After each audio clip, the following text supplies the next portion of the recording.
eyes are focused back between the hedges, a week removed from that heavyweight clash that snapped Georgia's home winning streak. Now it's back to business for star linebacker C.J. Allen and these Dogs. Kirby Smart's team has the talent to win it all, but for now, it's simply resetting to winning ways, and they'll have to do so against Kentucky. UK played Georgia down to the wire a year ago. Now, with Seth McGowan running the ball, these Cats are ready to pounce. All the great traditions, from UGA 11 to the Red Coat Band, they're coming your way to start your SEC Saturday. From Sanford Stadium on a beautiful day in Athens, Georgia, we welcome you to the SEC on ABC, as ABC College Football is presented by Starbucks, Georgia and Kentucky. They've played every year since 1956. Today, the Bulldogs trying to extend their win streak in this series to 16 straight games. One of the grand football palaces of the South, Sanford Stadium, on a great Saturday as number 12 Georgia looks to bounce back against Kentucky. Kentucky won the toss. They elected to defer. Aiden LaRoche will get the day started off the big boot that will not be returned.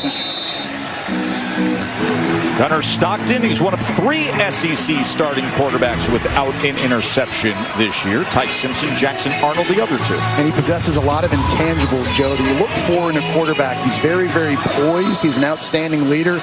And, man, he is tough. He will put his body on the line, both throwing it and running it in this game.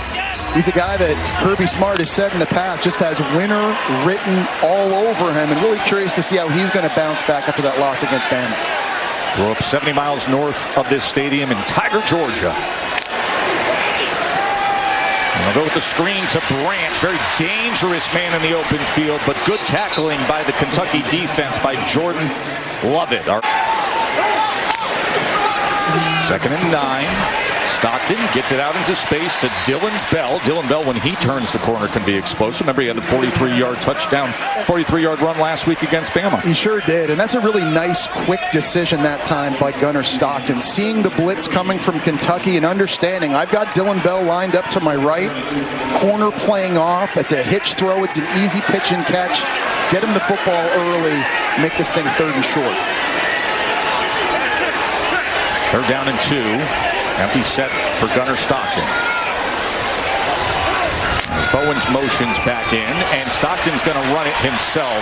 And look at the great blocking as he goes ahead out to the 39-yard line where Lovett cuts him down. Gunnar Stockton can't set his feet, and he's just forced to throw that away. It's got to be frustrating if you're Mike Bobo, the offensive play caller, because you are giving this offense opportunities to take shots downfield, but sometimes the blocking hasn't been consistent enough to do it.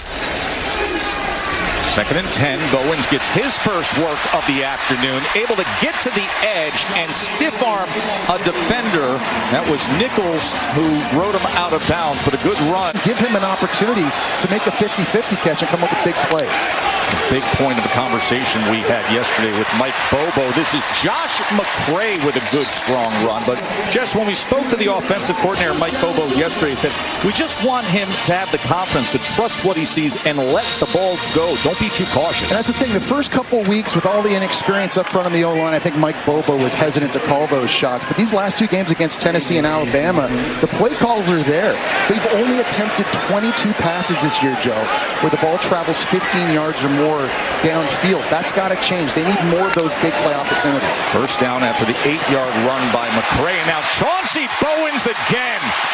Bowens untouched until he got inside the 15-yard line.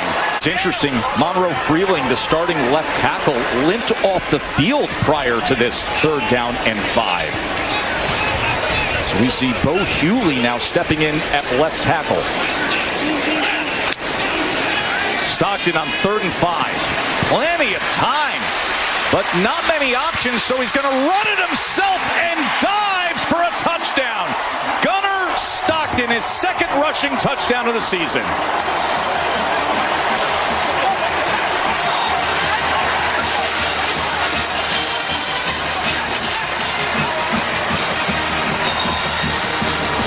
We just finished talking about this. Kentucky's got to do a better job of staying in their lanes. Tavian Gatson on the right, he's fighting through a double team, and that is absolutely brutal, but he slips inside, and as soon as he did that, Gunnar Stockton's able to go outside as you look at the progressive pylon camera, making sure he got in.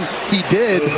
But Gunnar Stockton's dual threat ability, that really pays dividends for this offense in the red zone on third down. You've seen that on this opening drive. So the starting quarterback, Jesse, for Kentucky is Cutter Boley, who stepped into action after Zach Calzada was injured earlier this season. He's a redshirt freshman, Joe, and highly recruited coming out of high school as a four-star. Bama wanted him. Notre Dame wanted him. Miami, Oregon. He chose Kentucky.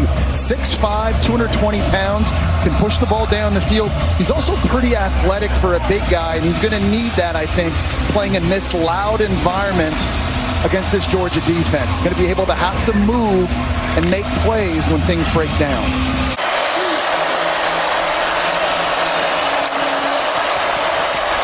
Play action now for Boley as he evades a Georgia defender and then does get it complete just beyond that line to gain to the veteran Josh Caddis. Well, there's the athleticism. And a flag is down. You saw there that time by Boley. He's going to be rolling out to his right. He has to make Chris Cole, a very athletic linebacker, miss. Player downfield. Offense, number 75. 5-yard penalty. First down. It's the left guard Braun who was downfield on that last play. Yeah, well, it looked like a bit of an RPO that time. Cutter Boley had the option to hand that thing off, and you throw the football past the line of scrimmage. Offensive linemen are only allowed to be 3 yards downfield that time. Joshua Braun a little bit further than that, and unfortunately, a really nice play there by Cutter Boley. Getting ready to dial one up with tempo. 3rd and 6. Boley looking for an option downfield. Is going to take a strike. And that is far to the outside of Kendrick Law, who is covered by K.J. Bolden. So Stockton and Bowens a yard into their own end zone for their second drive. Play action. Stockton, he wants every bit of it, but just beyond the reach of big Colby Young. But I like that decision, and that's what I was talking about earlier. Even when 6'4" Colby Young is running a stutter go like that, and there's a DB running with him like this, he's open. This is a great place to take a shot. You're expecting man coverage. I know they didn't come up with this one, but it's a good decision and an aggressive decision. You got to give to Ryan Nichols lots of credit. He recovered after the break there, and it falls incomplete. But if you're Georgia and you're Gunnar Stockton, you got to keep that aggressive mindset.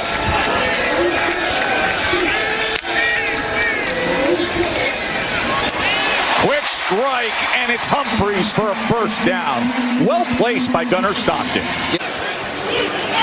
Well, guys, Monroe Freeling spent the entire Kentucky drive in the injury tent. He's now out in the team box, testing that left ankle. He's working on his get-off. He's been having conversations with head athletic trainer Connor Norman, and he keeps shaking his head saying, I don't know if I can go. I'll keep you posted. If he can't go, Katie, that's a big loss. He's very athletic, and so Bo Hughley, who started last week against Alabama at right tackle, now playing left. He's only 295 pounds, though. He's athletic, but can he hold up on the edge? 2nd and 10 as he gets it to Frazier out of the backfield, who cuts back and in doing so lowers the shoulders and will have a first down for Georgia.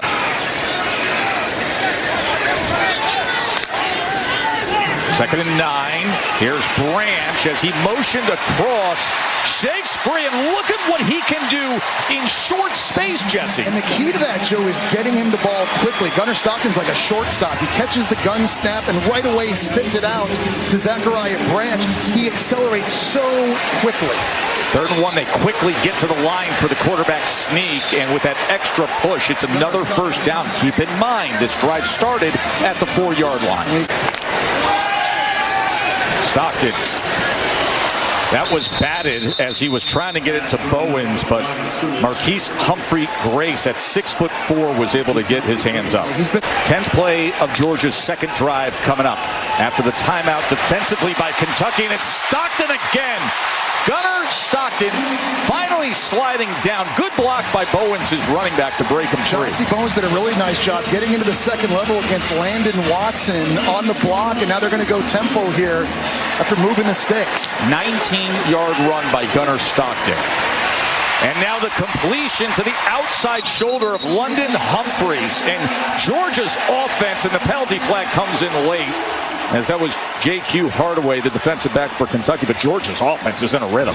Well, I like what Mike Bobo is doing with tempo right now, mixing it up, trying to put Kentucky on their heels.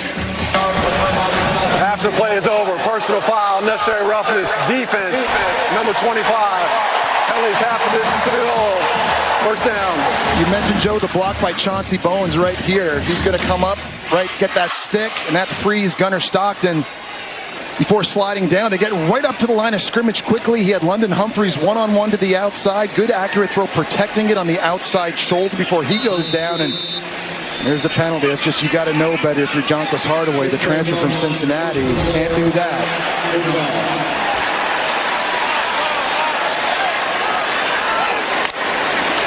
First and goal. To the end zone. Incomplete, looking for Young. It's a couple times now in the first quarter when Gunnar Stockton has looked out wide. He's seen a 6'4" Miami transfer target one-on-one, and Gunnar knows, I missed that. And you just got to do a better job. It's the right decision, but you've got to give him an opportunity to use those long arms on the back shoulder fade to make a catch. Just caught a glimpse of Monroe Freeling, the starting left tackle, headed to the locker room. Left the game here. Bo Hughley has been playing left tackle since then. Second and goal. Stockton. Wow! Gunnar Stockton again! Showing you the athleticism. He made Sam Green miss.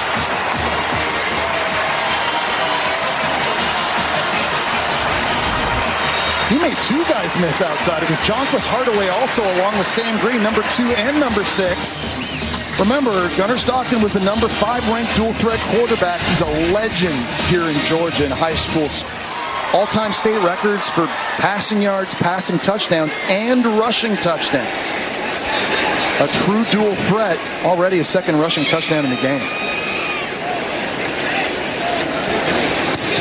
As Freeling puts it through and Woodring puts it through, but I mean, this was a drive that started after the special teams errors. They went 96 yards, Jess. Yeah, and they're running a tight end out in the flat, and that forces Sam Green, number 2 there, just to have to hesitate and widen. And they're running with Lawson Lucky, and that's all the room Gunnar Stockton needed. When they get down in the red zone, they're able to pay it off with his legs. The penalty by Kentucky didn't help, and you just think, if you're the Wildcats playing on the road in this environment against this team with this kind of talent, you can't help them out. You're not going to be able to turn it over, and you got to really do a better job playing smart, cutting out the penalties.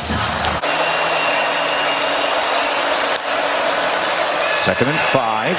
This is Law. Kendrick Law with a blocker in front, and Kendrick Law turns on the speed. The transfer from Alabama taking advantage of that block from his tight end, Willie Rodriguez. Yeah, you win these screens out wide like that, you've got to have guys downfield getting blocks. And Kendrick Law is kind of like the Zachariah Branch of Kentucky. He's the guy you want to get screens, you want to use his speed out in space, and they rip off a big explosive play early. That's going to help their confidence, Joe.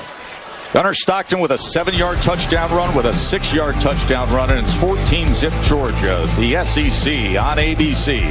Presented by Starbucks. We'll return after this message and a word from our ABC stations. Law with a great play there. How do you cash in on this drive? Yeah, we've got to be able to throw the ball a little bit. You know, we're running it effectively. We haven't had very many drives because defensively we can't get off the field. Thanks for the time. Caddis scores for the Cats. Cutter Boley to Josh Caddis for a touchdown for Kentucky. 29 yards. Really poor eye discipline that time by Georgia in the back end. A nice design. You got a tight end coming in motion. Watch this defender following him. When he sees the play fake, he bites. And that allows Caddis to just be scot-free wide open. This is man coverage on defense for Georgia. That's a total bust on the back end. And what a great job answering by Cutter Boley in this Kentucky offense.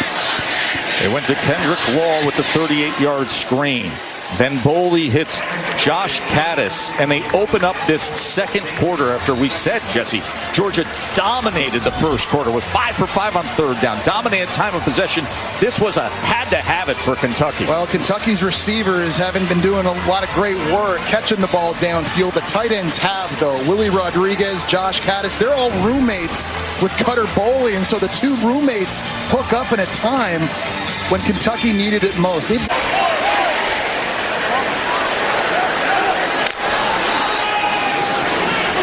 Stockton drives the ball and gets it complete to Dylan Bell.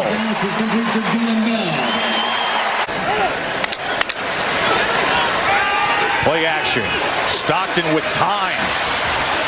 Good coverage downfield, though, as he tries to extend the play and then launches it where a flag is down just beyond Bell. Well, this turned into a scramble play, and I think Bell got tangled up one-on-one. You're going to get a defensive holding penalty in the back end. Holding, defense, number 20. Penalty is 10 yards, automatic, first down. That's Nichols, the boundary corner. Yeah. So it's a first down for Georgia inside the 40. Stockton. That ball is intercepted. That is Lovett, who picks off Gunnar Stockton, his first interception he has thrown this season. He was looking for Humphreys. Well, that time, a very bad decision by Gunnar Stockton, just staring a receiver down in the seam. There was a safety right in the middle of the field, and that was too easy for Jordan Love. He's got to be aware of this safety right there, and that's just too easy to break. He also throws it to the inside, and that's a big-time takeaway that Kentucky's defense needed. You've got Humphreys running that seam route, but we saw Gunnar Stockton a few plays ago do a great job with his eyes working through a progression. That time, he just straight stared down his target, and that's the first pick thrown this year by Gunnar Stockton. 124 attempts, Jesse, without an interception. Wow. Prior to that by Jordan Lovett. And now this Kentucky offense that on their last drive, their scoring drive, had the 38-yard screen to Law, had the 29-yard touchdown catch by Pattis. Back to business. Boley, and Boley has time, but does he have an open man? The 220-pounder is taken down for a loss. C.J. Allen with the tackle. I think Boley's got to do a better job seeing the field. I know he's 6'5", but just because you're tall doesn't mean you're going to see guys open. Remember, 3rd and 9. Boley threw it to the outside of Ferrier, and Ferrier had a couple steps on the DB. So that is their starting safety, who is not out there for this possession. Bowens, as he spins free for a Georgia first down. just has such good feet, and he's able to cut. That time, the play looks like it's going to the outside. He cuts it back right up the middle, and he's able to make people miss. That time, Ty Bryant, number 14, just gets shook right there. Got to be disciplined here. You see that Georgia is perfect on 3rd down today. 5 for 5. This is a 3rd and 5 for Stockton. And he gets it quickly to the outside to Dylan Bell, and now they're 6 for 6 on moving the chain. I think Jonquist Hardaway that time on 3rd down, just giving way too much space to Dylan Bell, and he's backpedaling, and it's 3rd and 5 or whatever it is, and you're just making that catch and throw way too easy for Gunnar Stockton. You have to understand the awareness on the field and where you are. Look how much space he's giving him right here, and he's backing up. That's the first down marker. Another Georgia lineman limping off. Micah Morris. Micah Morris, you're already down your starting left tackle, and Monroe Freeling. And now your starting left guard comes down as well. So there's going to be a lot of true freshmen, a lot of 1st, 2nd, 3rd-year players up on this offensive line in a big passing situation. So Daniel Calhoun, the redshirt freshman, now in at left guard on 3rd and 13. Whole left side of the line are fresh dogs. Stockton hit as he throws, and it's incomplete. The only guy who had a shot at it was White Helton, but Sam Green was crashing down on Gunnar Stockton, and a flag comes in. Well, he beat Daniel Calhoun that time, the new player in at left guard on a stunt. He worked him to the inside, and that forced Gunnar Stockton to move. Pass interference, offense, number 7. That penalty's declined. 4th down. Mention it, Jesse. Alabama had 12 3rd down conversions a week ago. Here's 3rd and 6 as Boley's feet are on the goal line. 4-man rush. They get it into Gilmore's hands, but Gilmore is going to be crowded to find anything as he was run down by Bolden. Yeah, recess, left guard Micah Morris had his left shoulder tended to, but he came out of the tent. He is going to give it a go, so he's back out there. But Kirby Smart came over to the entire offensive line. He said every play action has been there. Just give us one more second. We need one more second. Gunner's playing with maximum effort. You have to match his effort. Hold up for longer. This is about stamina. This is about being in shape. Well, the problem, Katie, is they're getting dangerously thin now on the offensive line. With Ernest Green already out at right tackle, and Malachi Tolliver, their backup center, already out. They don't have that many more bodies left. Frazier with blockers in front and a good spin to pick up 8.5 yards. Nate Frazier. Well, they came out red hot in those first two drives, went 75 yards and then 96 yards to get a 2-touchdown lead. Short pitch on 3rd and 2, and Frazier is going to depend on that mark. Maybe a football short of that line to get. 2nd and 6, Bowens. And that extra drive inside the 10-yard line. 1st and goal, Dogs. These fresh legs from Georgia in the backfield, man, they just wear you down defensively. You got to keep up with that all game long.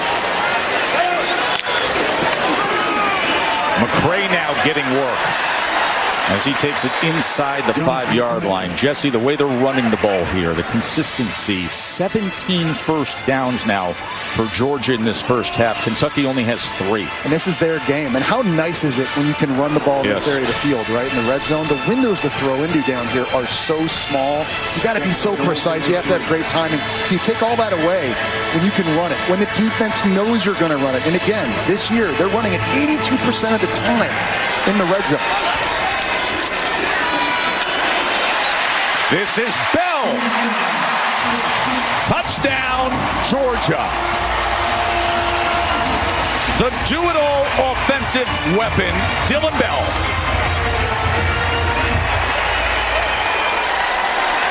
Really nice job out on the perimeter by Oscar Delp and Lawson Lucky on that jet sweep. They're getting blocks out in space. You're getting the speed of Bell this way, but keep an eye on these two dudes outside.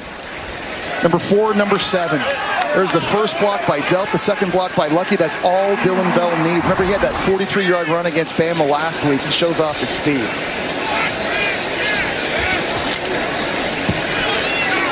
And just like that, after Kentucky felt like they found a little hope, Georgia pushes it back to a 14-point lead thanks to the senior from Texas, Dylan Bell.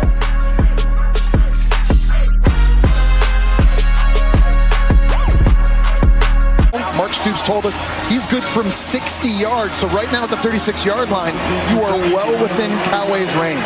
Let's see how they manage these final moments of the first half. A quick out to the outside to Rodriguez. Nice job in the 2-minute situation there by Boley. Understanding where they are on the field, out-breaking route. You're going to be able to stop the clock again. Nice accurate throw and a good play call by Bush Hamdan, getting it out of his hands quickly. Remember, Kentucky will receive the second half kickoff, so they could gather some momentum here, just get on the board, and then receive the ball and try to chip into this 14-point lead by number 12, Georgia. Boley on 2nd and 5. Here's McGowan as McGowan makes his way to the 20-yard line. You get the first down, so the clock's going to stop. You don't have to burn the timeout, but you got to get a play call in. And if you're Cutter Boley here, right, you can't take sacks. You have to have a plan. If your guy's not open, you're throwing this thing out of bounds. Boley, under 20 seconds to go, inside the 10-yard line to Rodriguez. These tight ends are going to work right now on the secondary of Georgia. Jonel Aguero matched up one-on-one with a very athletic Willie Rodriguez, who's able to get out of bounds and stop the clock. This has been perfect these last 3 plays for Kentucky in the 2-minute, but they got to get the play call and they got to communicate. One timeout remaining. 15 seconds to go in the first half. After further review, the receiver didn't complete the process of the catch. It's an incomplete. Wow. It'll be 2nd down and 10 from the 20-yard line. Matt Austin, how surprised are you by that? Well, like I said, it's a very subjective call. He was contacted as soon as he contacted the ball, so I can understand why they wanted to consider him a receiver going to the ground, so therefore he would have to survive it. But in my opinion, I thought he earned it and only went to the ground because of the tackle. Well, man, now it sets him back in 2nd and long. We've talked about the issues and how they don't have a lot of dynamic guys at wide receiver, so who do you have to throw to if you're Cutter Boley? The guys that have been making plays are Willie Rodriguez and Josh Caddis at tight end.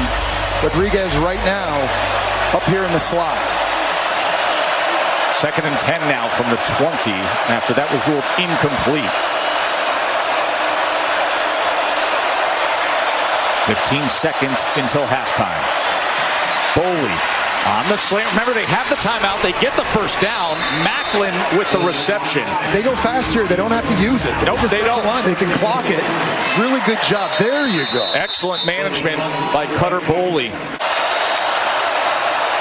Boley looking for an option, and he throws it out of the back of the end zone. Nope. So Jacob Coway will head on out for the short field goal attempt.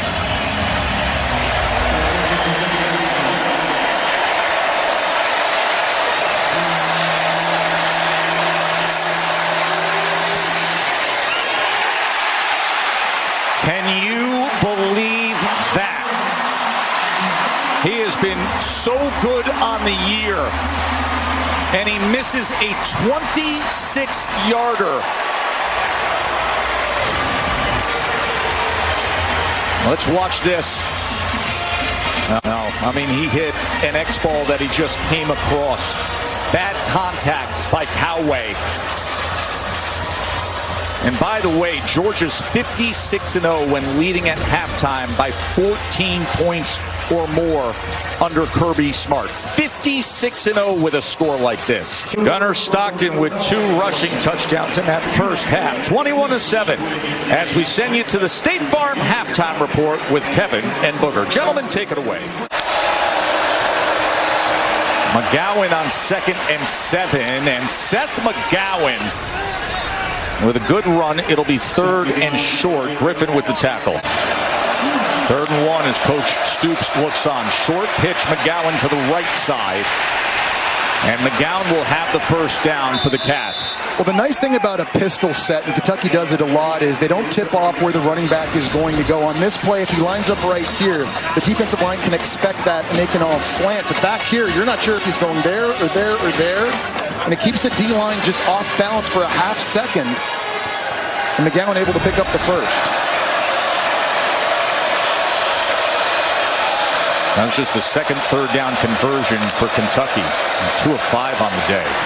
McGowan, a little bit of hesitation, and then darts ahead for a couple of yards. Ball came out at the end there as Georgia is claiming that it is a fumble recovery, but officials are coming in to mark that this may be a fumble. He's going down to the ground. I think it was Chris Jones who got to him first, and then it was Dalen Everett getting involved. It was a fumble recovered by the offense. 2nd down. And then C.J. Allen. There were 3 different Bulldogs around this ball. Check this out again. McGowan's going down. That's Chris Jones.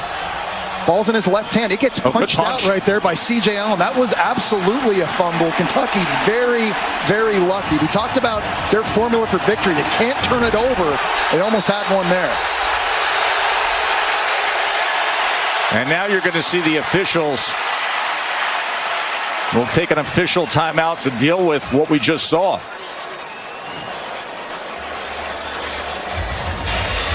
As moments ago we showed you the replay.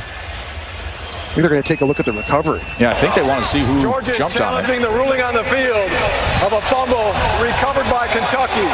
That play is under further review. So the officials on the field say a fumble recovered by Kentucky, which would respot the ball. But let's take a look and see this recovery. I mean, because right there you see C.J. Allen rolling over on his back with the ball in his hand. I mean, I don't see where Seth McGowan ever reassumed possession of the football after the fumble. It was kind of in his belly for a split second, but was it complete control of it? I don't know. C.J. Allen's actually getting up to celebrate a fumble recovery. After further review, Georgia did recover the fumble with possession. The ball was placed at the 38-yard line. First down, Georgia. Jesse, I think this is a worst-case scenario for Kentucky. They drive the ball all the way down before halftime. They don't come away with a point. They know they're getting the second half kickoff, and that is a turnover. Yeah, and things were looking good early in that drive for Kentucky as well, but give Georgia credit on defense. They're creating their own opportunities. An excellent effort by C.J. Allen getting that ball back, and now you're in a sudden change situation for Georgia. This is a place that a lot of coordinators like to take a shot. You've got Kentucky's defense taking the field. They weren't expecting to. They might be out of sorts a little bit in communication. And is this a place where you take a shot to a Colby Young downfield if you're Gunnar Stockton? That's the first fumble recovery for Georgia this season. Last year they had 10.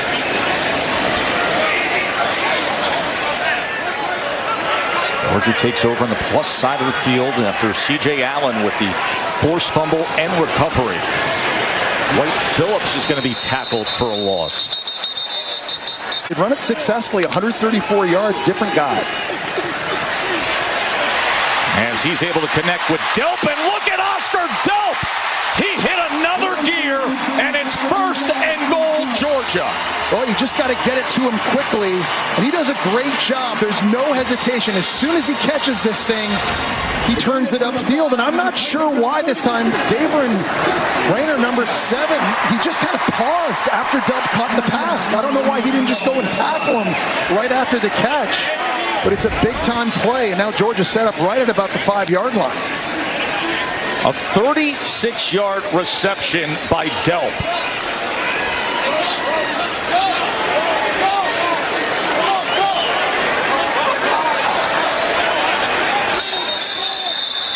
And with some of the confusion pre-snap, Georgia's going to use a timeout.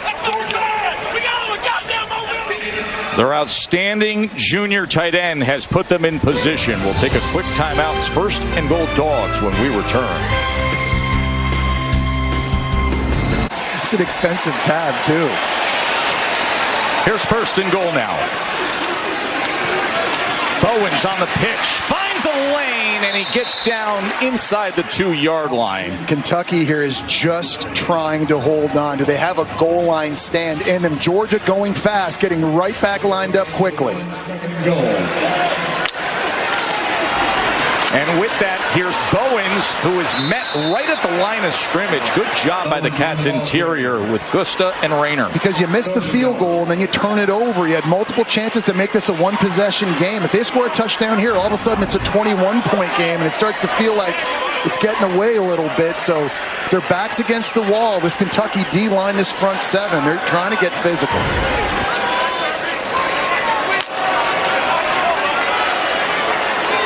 Nate Frazier comes in as the featured back here on third and goal.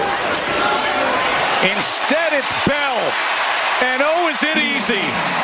Dylan Bell again. His second rushing touchdown of the afternoon.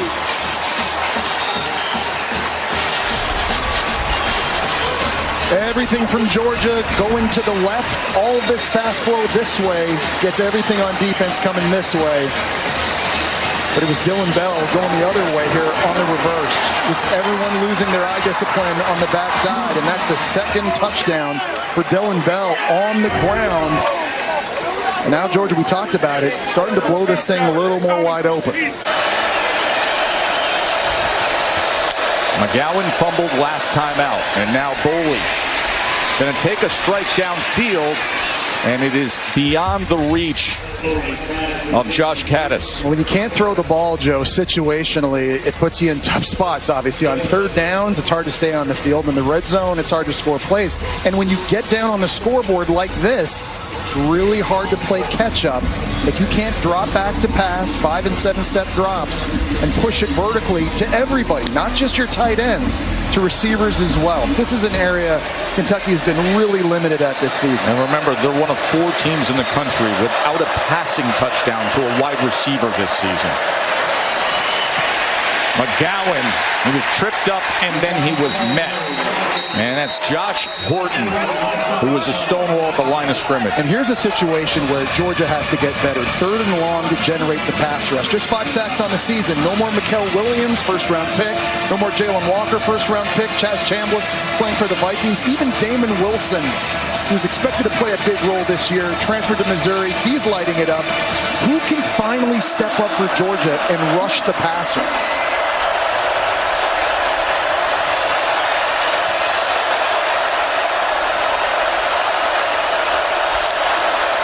Third and 10.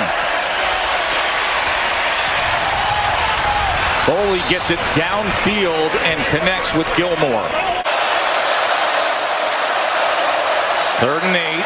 Boley pressure up the middle. As it's incomplete, everybody was running toward that near side boundary. Farrier was the intended target, but DeMello Jones batted it away. Yeah, Kristen Miller makes that play. He's their best interior defensive lineman. Tremendous quickness right out of his stance, and he's going to get the penetration, which forces Boley to have to roll to his right. You know, Georgia doesn't have this big exotic package like a lot of defenses do in college football, where they have crazy personnel and crazy fronts. They just sort of let their guys rush, which I think has been a bit of a problem. I think they need more creativity on 3rd downs, but that time Miller getting it done. Penalty flag is down as the punt is fielded near the 24-yard line by Branch. Kirby Smart's O-linemen, they're getting a baptism by fire against good D-lines in Tennessee, and then last week at Alabama, and a big physical D-line in Kentucky here today, too. Frazier. There's a nice hole for Frazier as another first down for Georgia, Jesse. But even after all that, Joe, I love the way that Mike Bobo just stays patient with the run. Frazier's getting up a bit gingerly there, and he just believes in body blows. And all these runs are just wearing this defense down. Fresh legs coming in, let the big fellas up front work. And among the big fellas up front is his son. Mike Bobo's son, Drew Bobo, is the starting center. We had an interesting conversation with him, Katie, about his career arc and path. Okay, well, he almost quit football on multiple occasions. He thought he was going to be this basketball player in the 9th grade when he made the varsity squad. He told his dad, hey, I don't want to play football anymore. And Mike Bobo said, okay, well, then go tell your coach tomorrow after school. And he said, well, I'm not ready to do that. I'm not ready to do that quite yet. And so with every move, every stop they made, he was eventually moved to starting center, and obviously, as you guys have seen, he's turned into a fantastic SEC lineman. Here on 2nd and 8, Bowens, he goes ahead. So he's a guy who's playing basketball, actually. 6'4". He made varsity high school basketball as a freshman. Didn't start playing offensive line until his junior year of high school. He was tall in the 9th grade, right? Tall and skinny, his dad said, and he just kind of kept putting on weight, and it was maybe tight end, and now he's moved into center, and he's really done a great job. This is an offensive line that is completely retooled from a year ago, but right in the middle, Drew Bobo doing a nice job making the calls, communicating, and he's been a nice constant for Georgia up front. Cash Jones in as their 3rd down specialist. 3rd and 4 for Stockton going downfield. Wow! Dylan Bell! One-handed right into the pocket. And that's a throw, Joe, that recently Gunnar Stockton hasn't been willing to take because Dylan Bell's not wide open by any stretch. He's got a step on Hardaway. What a throw, and an even better catch one-handed by Dylan Bell.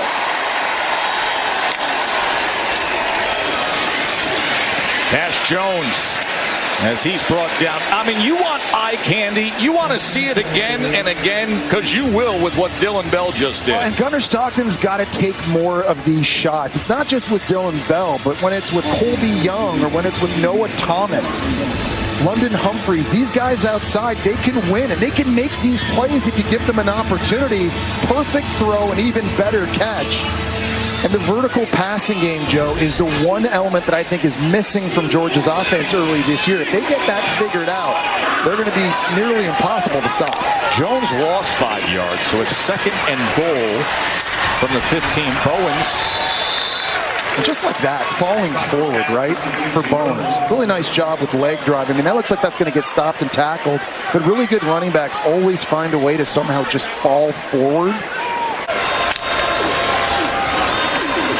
Third and goal from the 11. They go underneath to Cash Jones. Jones with a stiff arm and a touchdown. Cash cashes in.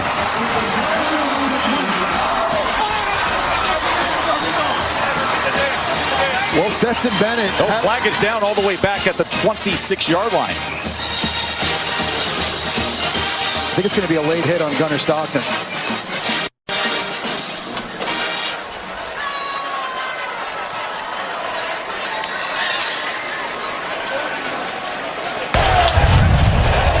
Personal foul, roughing the passer. Defense, number 35. Contact to the helmet. That penalty ensued. Of course, on a succeeding kickoff, results in the play is a touchdown. Well, Gunnar Stockton does a really good job with his eyes on this touchdown pass. He's watching the linebacker. He's going to drop out as soon as that happens. Now he has Cash Jones on the angle route. The area is vacated. And how about the speed? Kentucky has been a poor tackling defense this year. Jordan Lovett, who left the game earlier with an injury after he had that interception, not able to get it done. And Georgia back on the board. The Dogs now just rolling. Cash Jones, of course, everybody going back to a week ago, that 4th and 1 in the fourth quarter when he was tackled for a loss, stumbling, and then the penetration as the freshman right tackle, Juan Gasson, who we've focused in on, he gave way just a little bit. You just had the sense if that one dynamic play by Latham didn't happen, the Alabama defensive end, Georgia would be... There's so many plays. Yeah. I went back and watched the game again yesterday, and if KJ Bolden doesn't drop an interception on the first drive, if Taylor doesn't drop a walk-in touchdown on a post in the second half, I mean, in that play you're talking about with Cash Jones, I mean, any of those go the other way, and it's a completely different game. Cash Jones with the touchdown reception as Georgia getting back to their dominating, winning ways. 35-7 here at Sanford Stadium. Gunnar Stockton, a couple of touchdown runs and this touchdown pass.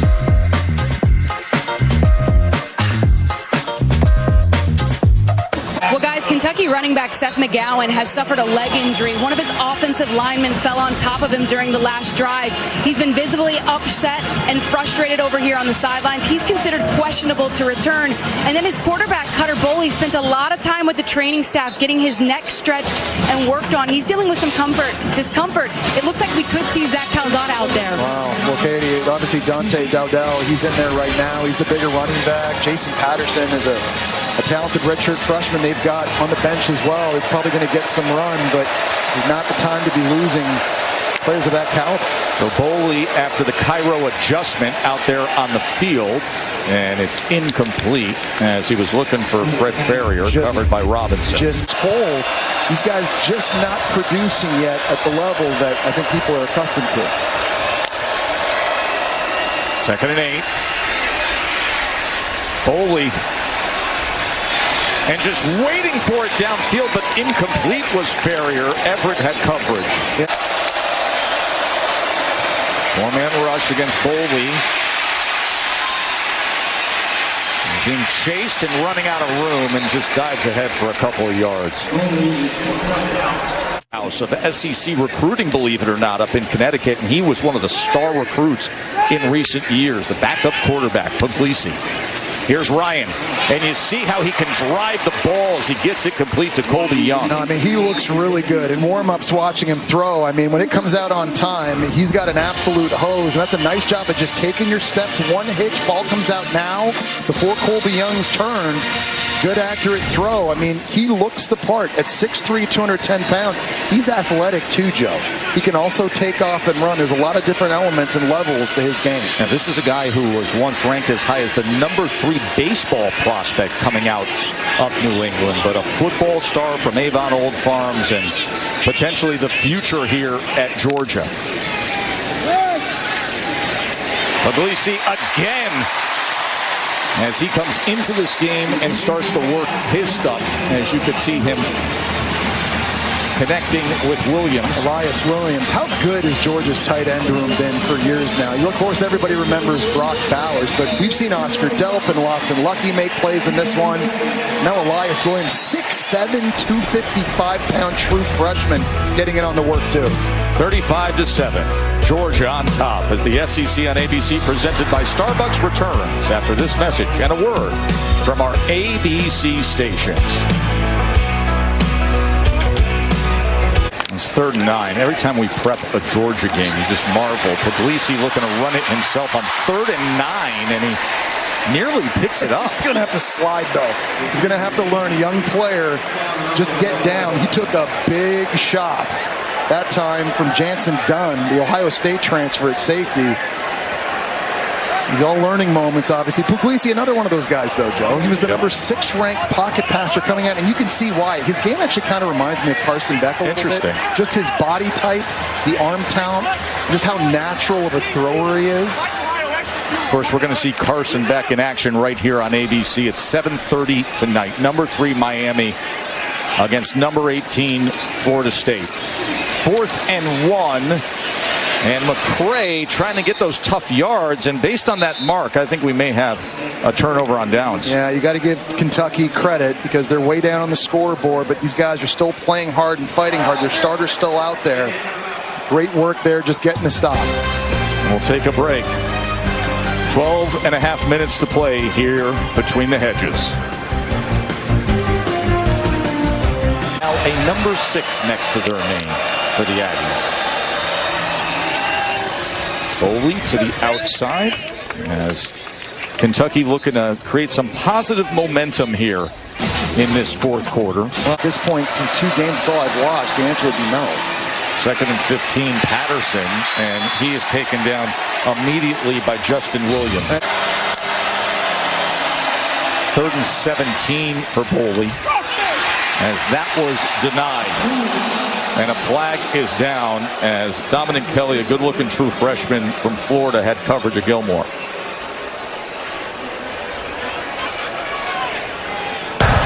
Pass interference. Defense, number 24. The ball be placed at the spot of the foul. Automatic. First down. You know, I think another problem with Kentucky, too, it's not just the quarterback, but the lack of consistency of play callers on offense. Heading into this year, they had 5 different offensive play callers in 5 straight years. Bush Hammond's the first guy to have the same job back-to-back years since 2020. And if you don't have continuity in scheme and terminology and the voice that these players are listening to coach, and you don't have continuity at quarterback because you keep going to the portal year after year, it's really hard to create any chemistry and rhythm on that side of the ball. Of course, Liam Cohen, who was the play caller, you see him on Monday Night Football as the head coach of Jacksonville. Dante Dowdell with the carry and Foster with the tackle for Georgia. Well, and from that standpoint, I feel for Mark Stoops, honestly, because he had Liam Cohen for a year. Liam Cohen goes to coach in the NFL with the Rams. And then he comes back the following year just to take the job with Jacksonville the year after that. And so Mark Stoops is in a tough position. He's constantly scrambling. Now, obviously, at the end of the day, part of your evaluation as a head coach isn't just winning and losing and recruiting. It's who you hire on your staff. But he's had to do a lot of work year after year. Wow. Foley. And it was going against the grain there to the left and throwing to the sideline to Miller. And you see the natural ability here of Cutter Boley. We talked about him being a big-time recruit coming out of high school. That time, Cameron Miller, a true freshman, just kind of running a fork route and going to his left. That was a really nice throw by Cutter Boley. After further review, the receiver was able to get the left foot down and complete the process of the catch. The results of the play is a first down at the 47-yard line.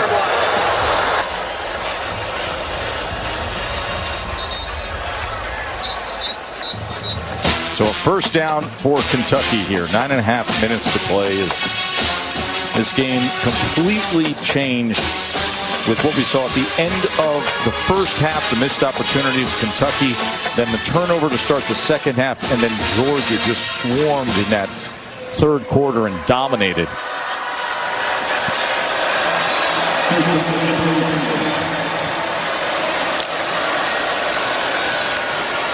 Boley off play action, and he is sacked. He's brought down by Agbako.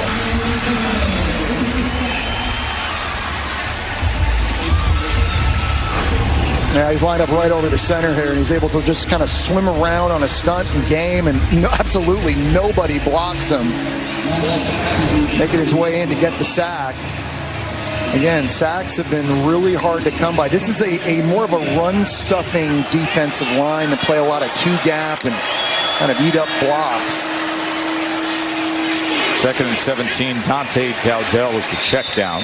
I just wish, and on this down right here, I just wish Georgia was a bit more creative defensively. You know, you and I call games every week, and we see third down packages. Last week, Texas A&M and Auburn, and they're running out 4 defensive ends, and they're cheetah packages. You see Glenn Schumann, the defensive coordinator, and they've got different personnel groupings, and they're lining them up in all these crazy places, and they're trying to confuse the quarterback, and Georgia just kind of lines guys up in the same spot virtually every third down, and it's a bit easier. 3rd and 14 as he's pressured, has to go underneath to Hester. And a flag is down. I just think there's some different things that Georgia can tweak in their third down sub package. Holding defense number 24. 10-yard penalty. First down. That is Kelly. He's going to trot off the field. And that is coaching right there. 2 penalties, says Kirby Smart. Well, and not letting him off the hook up 35-7 either. There's still football to play. These are young and experienced players that need the coaching. Kirby Smart not taking his foot off the gas, coaching everybody hard. Doesn't matter if first team, second team, third team. He's still giving it to him.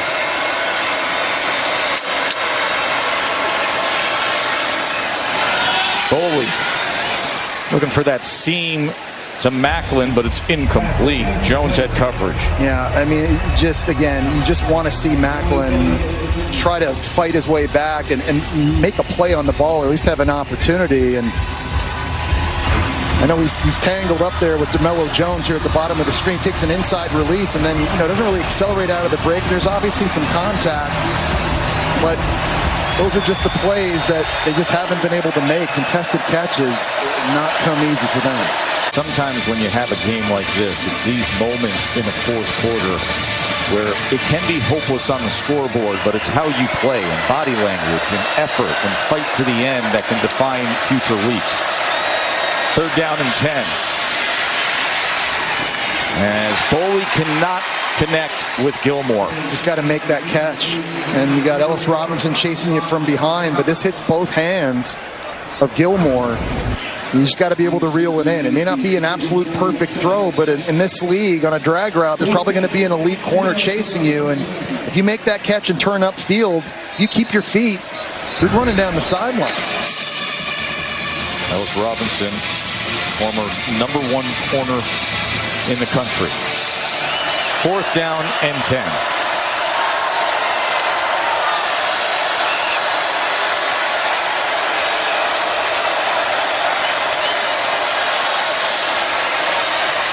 Foley on 4th down, and he does get it complete again to Miller. There he is, Cameron Miller, who made the big catch on the sideline early. This time running the exact same route, just the other side of the field. Really great pass protection by Kentucky up front, giving Boley a clean pocket to deliver this football into. And there you go, climbing the ladder, making a contested catch. And now Dante Dowdell, who was Nebraska's leading rusher last year with the carry. Let's go back and look at that catch again. Well, he's only 5'11", but you already got to be pretty impressed with the catch radius. So just going up and climbing up, and it's not a perfect throw. Again, the tight coverage by Jaden Harris. But I think this Cameron Miller, he's already on one drive looking like their best target outside. 2nd and 8, Boley to the end zone. And that hits the helmet of Gilmore, incomplete. It's covered by Dominic Kelly. 3rd down and 8. As Patterson was taken down immediately by Maddox. Yeah, I mean, nice job by Adrian Maddox there, anticipating the hot throw on the blitz, and where that answer might be, running back in the flat, screaming downhill to make the stop. Now here's another 4th down. Last time they weren't able to get pressure on Boley, and big fellas up front for Georgia. Kirby Smart, hoping they can dial it up.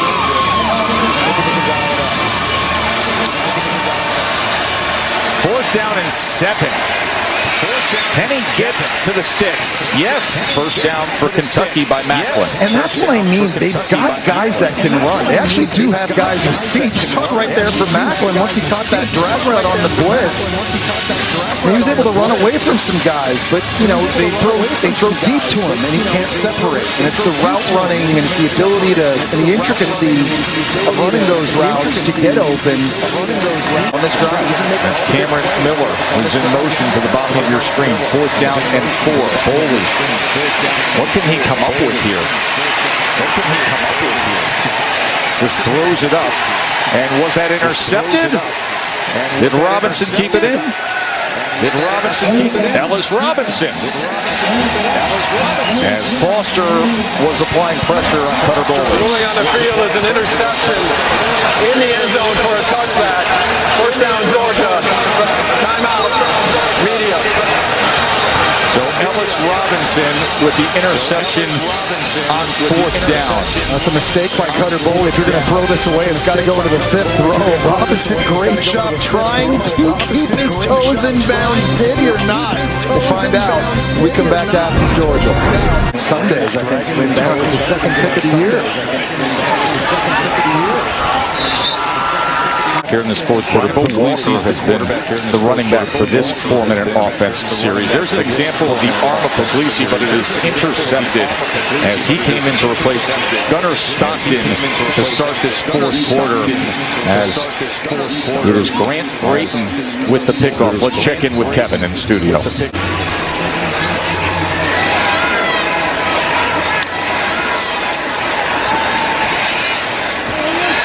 And here's Boyer as he lowers the shoulder.